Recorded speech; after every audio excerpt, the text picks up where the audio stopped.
Hey friendly faces, it's been a while since I did a full video for you guys with all the tips and tricks I have. So here it is, and this one is going to be about a lot of filling that you want to put inside your cake. This cake was made with a different kind of filling. The lady wanted a black forest filling and my caramel filling. So in the bottom layer we had to do a cherry compo that I made earlier, let it sit and cool down. So you can imagine stacking this cake was a little bit harder because it's not as even as you normally would get when you stack cakes. So bottom layer, then we added the cherry compo. I'm trying to even it out as much as I can. And then of course there needs to be cream as well. So I'm adding a little bit of cream to just get that black forest taste right in there. And then just evening it out as well. And then you can see I needed to put another layer of frosting. Now the reason for that is just to keep that filling in a little bit more than what I used to need. All right, so now the second layer is going on top. I'm really focusing on to not press too hard onto that cake. Putting a little layer of frosting there. If you're wondering why I'm putting the layer of frosting there, I don't always want my fillings to just go into the cake. So when you cut and eat the cake, you get the layer of cake and you get your filling aside. So you can taste all of those deliciousness together. Okay, so believe it or not, we're adding caramel onto that next cake. Well, just to be clear, I got a text saying it was nice. Not my favorite flavors together, but you know, people like what they like, so that's what we gave them. Our second layer, working very softly, as you can see, having that cream at the bottom there is really making the cake a little bit more unstable than it used to be. So you have to really work hard to just focus and keep just pressing as softly as you possibly can. Adding my third layer, now you can really see the cake is going lopsided because of all that filling inside. But don't you worry, I'm going to show you what to do.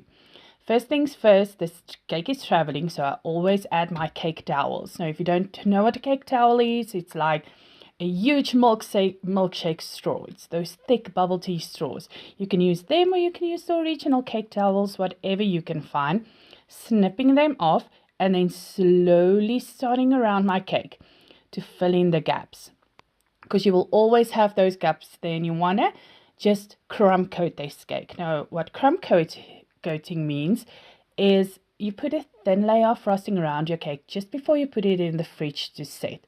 It helps to keep all of those loose little crumbs, and in this case, our big filling in its place and safe for us, so it won't drip out and all of those nasty stuff you don't want from cakes. So I'm showing you this all in real time. So much easier to understand. Why am I, oh my man, showing faces like that always makes me laugh. I always have the most interesting faces when I look at my cake decorating videos. Weird. Anywho, I'm working softly again with my spatula going around the cake. Now I really take my time with this, doing little by little. Okay, going around until you have an even layer. This one doesn't have to be thin, because you're going to get that cream coming out at one place, and you will see I go back and I just fill it up again with some frosting and slowly building a layer around my cake that would keep that filling right in the center where it needs to be. You can already see that little gap it's making on the cake. That's where that cream is going to pop out, and then we'll just take a little bit more frosting and evening out that cake as much as we possibly can. Doing the top. Now you will never be, well, you can. Do you see that? There we go.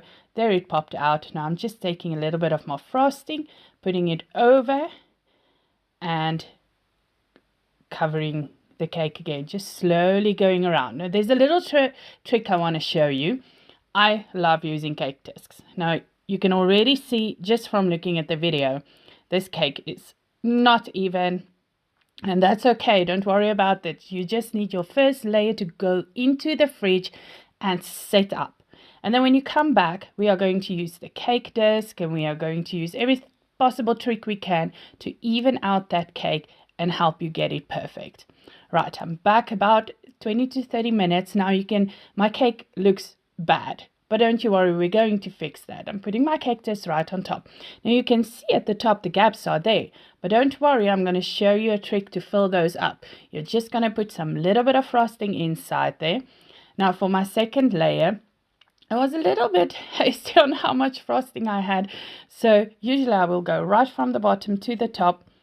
But in this case, I used it a little bit more sparingly. Now you can see I'm pushing my frosting right there in the middle, or at the, let's say at the bottom of the cake disc, to fill in the gap it made where the cake is a little bit uneven. So it's a little trick. Everyone uses it. We're going to just put that frosting in where we need it to be even. We want this cake to look perfect. And now here's the trick. I'm going around with my spatula. You can use a cake disc as well. That helps the cake scrapers.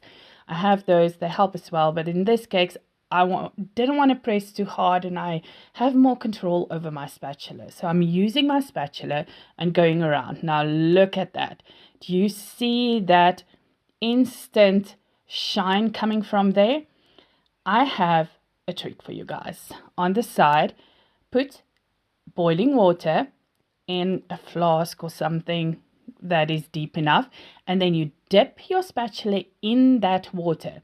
Keep it a little so your spatula will warm up, and then go around your cake. It smooths it out so much. Now, taking off the cake disc, I used my spatula, once again dipping it into the warm water, keeping it right between the cake disc and my cake, and sliding around softly, keeping my hand on that cake disc to get it off.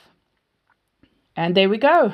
Now you see there's a little bit of a space there that we need to fill. So I'm using the last frosting I had and filling it up, switching to my smaller spatula, and just taking my time to evening out that cake. Now, I know, guys, it takes time, but trust me, if you love cake as much as I do, you really don't worry about that time you take. And the end result is just amazing. I'm not going to show you how I decorated this cake. We'll do the decoration in the next part. But as for this, I'm going around slowly. Again, you can see that shine. So once again, I've dipped my spatula inside the warm water. You want to maybe just take off a little bit of the water, let it tap off a bit, or use a little cloth there. But I usually just dip it in and go right. And now I'm going to pull that rim right to me and create an even layer there to get that sharp edge. And man, doesn't that look just perfect? I know there's a lot of ways it can look even more perfect, but for this cake, I was pretty happy with it, because when you see the decoration, you hardly see the cake underneath, but it just makes me happy to know my cake is even, my cake is smooth, I have an even layer of frosting all around, and I have that sharp edge that I want. How cool is that? Now, you can do this, remember, you can do this with any frosting you use. This is just vanilla buttercream frosting. You can use it with ganache. This method works in all ways, but the best way is always to get that side up a little, give yourself a little bit of a wall, and then pull it in with a spatula. Right, and there we go. And thank you so much for watching. If you want more tips and tricks, I'm going to try and post a video every week, but you can just subscribe down below, or if you have any questions, just ask them in the comments. I'll get back to you as soon as I can, and I'll see you in the next one.